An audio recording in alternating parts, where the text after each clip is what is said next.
Hello दोस्तों। और मैं हूं अपूर। और ये है हमारा नेक्स्ट ट्यूटोरियल। और जैसा कि हमने अपने पिछले ट्यूटोरियल में इफ एल्स स्टेटमेंट देखा था, इस बार हम इफ एल्स स्टेटमेंट देखेंगे। इसे नेस्टेड इफ एल्स स्टेटमेंट भी कहते हैं। तो आइए देखें हम काम कैसे करते हैं। पिछले ट्यूटोरियल में हमने देखा था यहाँ पे कि जैसे कि हमने पहले यूजर से बोला था प्लीज एंटर वैल्यू 1 और 2।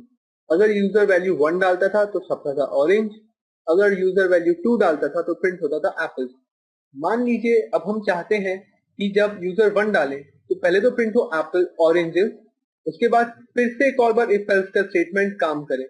आइए देखते हैं कि ये काम कैसे करता है। सबसे पहले मैं यहाँ पे इसको रिमूव कर देता हूँ, ये फिलहाल जरूरत नहीं है। यहाँ पे मैं लिखता हूँ सपोज यूजर ने डाला 1, तो इस इफ लूप के अंदर वो आएगा और यहाँ पे लिखा रहेगा सी आउट ऑरेंजेस। उसके बाद फिर मान लीजिए मैं दोबारा से क्वेश्चन पूछूंगा सी आउट अपूर लाइक एप्पल्स और नॉट, हाँ या ना, क्वेश्चन मार्क। ओके, फिर यहाँ पे हम सीन ले लेंगे, सीन सी एच। अब मैं बताता हूँ सी एच हमको यहाँ पे एक कैरेक्टर डिफाइन करना पड़ेगा, C H A R C H semicolon. Character data type में आपको पहले भी बता चुका हूँ, ये अल्फाबेट्स या स्पेशल कैरेक्टर्स को अपने में स्टोर करते हैं। तो मान लीजिए यूजर ने टाइप किया 1, तो सबसे पहले तो यहाँ पे आएगा सी आउट ऑरेंजेस अपूर्व लाइक एप्पल्स और नॉट। उसके बाद क्वेश्चन पूछेगा, उसके बाद फिर से वैल्यू यहाँ पे सीन करेगा। उसके बाद अब मैं यहाँ पे एक और इफ स्टेटमेंट डालता हूँ इफ। अब देखिए इसके पहले मैंने यहाँ तक अभी तक न्यूमेरिक वैल्यूज को कंपेयर किया है। आज हम इस ट्यूटोरियल में नई बात सीखेंगे कि कैरेक्टर वैल्यूज को आपस में कैसे कंपेयर किया जाता है। तो मैं लिखूंगा इफ सी एच, जो कि मेरा एक वेरिएबल है for suppose choice c h equal to single inverted comma y और तो सिंपल ऐसे। और अब ये दो जो हैं वर्टिकल लाइंस, आप इसको कह सकते हैं दिस स्टैंड्स फॉर और स्टेटमेंट और लॉजिकल और स्टेटमेंट। यहाँ पे जब मुझे सी एच को कंपेयर करना है y से, कि अगर यूजर ने कीबोर्ड में y प्रेस किया है तो मैं उसको कंपेयर करूंगा, क्योंकि कैरेक्टर वैल्यू से सिंगल इन्वर्टेड कॉमर्स के अंदर मैं इसको यहाँ पे लिखता हूँ। न्यूमेरिक वैल्यूज के साथ हम कभी उनको सिंगल इन्वर्टेड कॉमर्स के अंदर नहीं लगते हैं, हम उन्हें डायरेक्टली कंपेयर करते हैं। यहाँ पे मैं लिखूंगा अगर c h equal to small y, और हो सकता है यूजर कैपिटल वाई की कीबोर्ड में कैपिटल वाई दबा दें, हम लिखेंगे c h equal to capital Y, right. अगर ऐसा होता है तो फिर से सी आउट करो, यस ऑब्वियसली मुझे आपको बहुत पसंद है।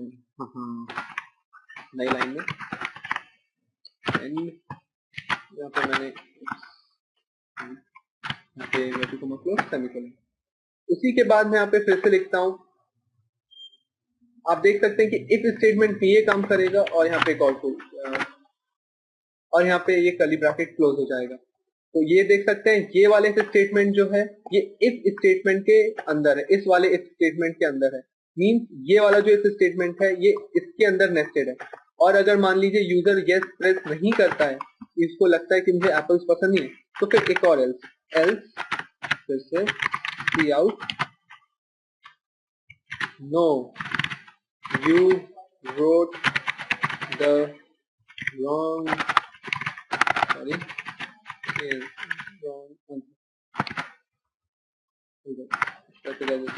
सेमीकोलन और इसका ब्रैकेट क्लोज। तो आप देख सकते हैं ये जो इफ एल्स स्टेटमेंट है ये इस वाले इफ के अंदर ही आते हैं या फिर इसके अंदर ही नेस्टेड है। और यहाँ पे हम अभी इस वाले फिलहाल एल्स को हटा देते हैं। और सिमिलरली हम ये पूरा काम एप्पल्स के लिए भी कर सकते हैं, जैसे कि ऑरेंजेस के लिए क्या है, तो इसको यहाँ से यहाँ तक मैं कॉपी कर लेता हूँ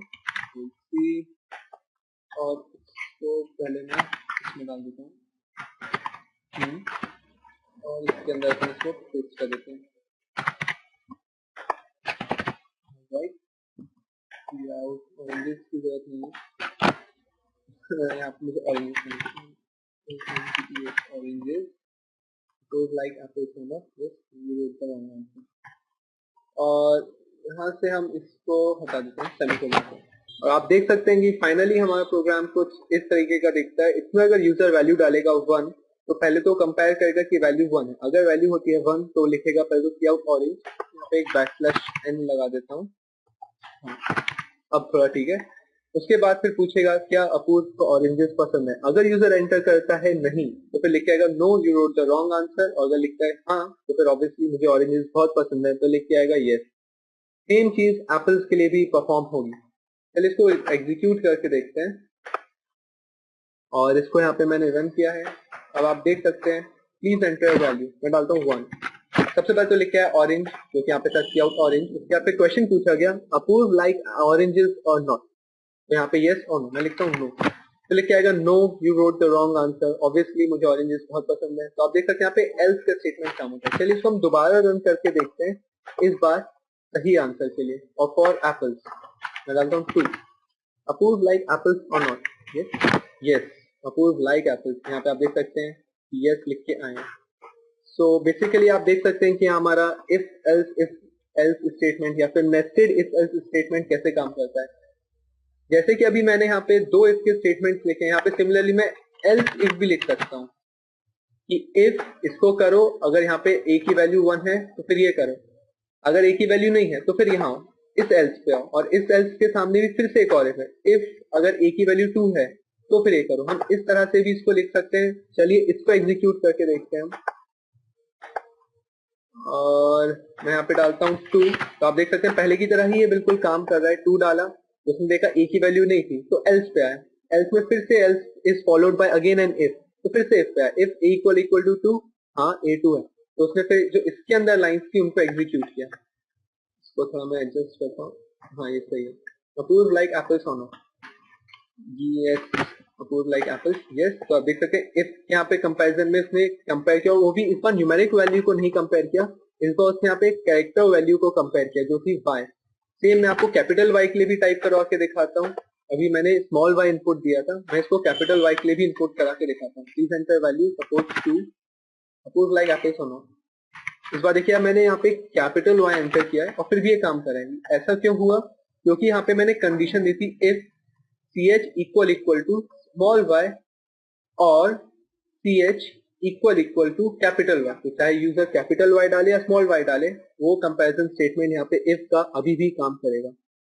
सो इस ट्यूटोरियल में हमने देखा कि नेस्टेड इफ एल्स कैसे काम करता है, इफ के बाद एल्स इफ कैसे काम करता है। तो जुड़े रहिए मेरे नेक्स्ट लेक्चर में।